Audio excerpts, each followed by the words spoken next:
Mayong adlaw, gipaymuslan sa kapin gatos ka mga buntis sa barangay Catalunan Grande sa Davao City ang gihanyaga nga libreng serbisyo alang kanila subay nasab sa selebrasyon sa Safe Motherhood Week. Gipangunahan kini sa Barangay Council sa tabang sa Davao City Health Office ug Department of Health Regional Office 11.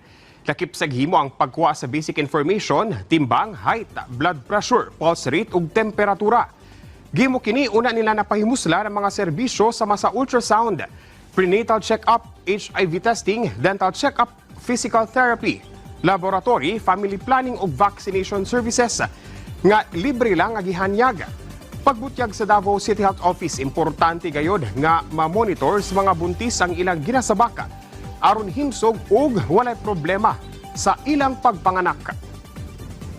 Importante kini kay ang pagbuntis, kinahanglan makadawat din sila og quality na prenatal check up.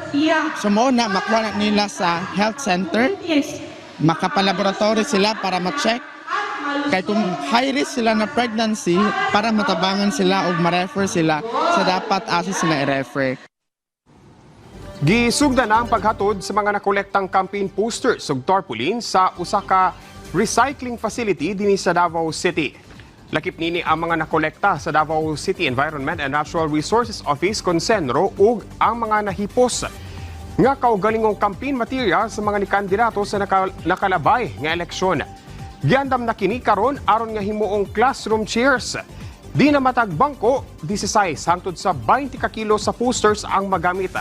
Matod sa pasilidad kini ang eleksyon, ang unang higayon nga tuyoon sa pag-recycle ang mga campaign posters ngadto sa mga gamit nga pwedeng mapahimuslan pa sa maong recycling facility. Ginatransform ang mga single-use plastics ngadto sa bangko, lamesa ug maski tibuok balay.